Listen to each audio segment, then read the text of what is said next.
Hi guys, I just wanted to touch base with you about some questions that came up in the first follow-up to the rhetoric PowerPoint that you viewed. These were things that a lot of people had questions on, so I decided to do it this way versus typing out 600 different responses. One of the things that came up was where the thesis statement goes. Now, to keep things simple for you guys, I would recommend that you put your thesis statement in either the last sentence or the second to last sentence of your introductory paragraph. Number one, this will be easier for me to find, so that way I know if you've included a thesis or not. And number two, it'll get you in the practice of having your thesis statement in a consistent place. Now, as you become more familiar and comfortable with writing thesis statements, you can definitely put them in the beginning of your introduction, in the middle of your introduction. More seasoned and braver writers will put their thesis statements in body paragraphs at some point in their essay.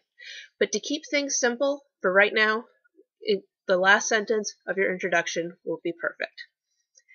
Now, as far as getting your audience to agree with you and to see your point of view and things like that when you don't know who they are, you're making your best guess as to who your audience is. You're making some snap judgments, essentially, on who they are.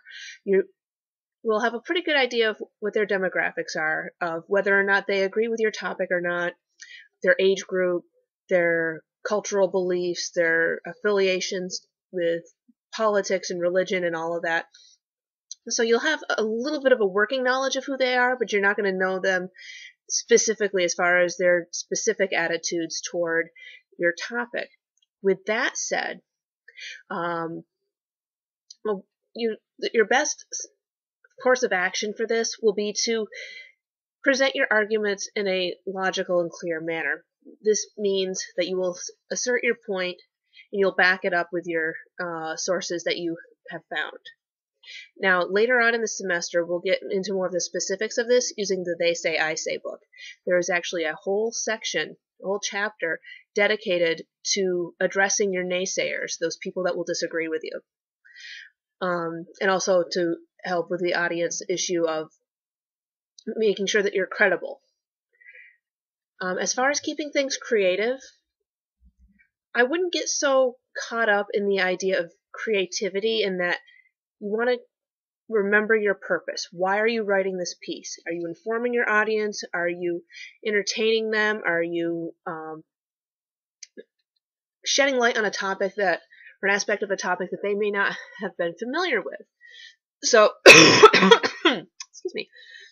So, as far as creativity goes, don't get so caught up in the am I being entertaining part of it, because this is not a creative writing class. You are should be more focused on, is my argument valid? Am I supporting my argument well? Am I making accurate points about my argument?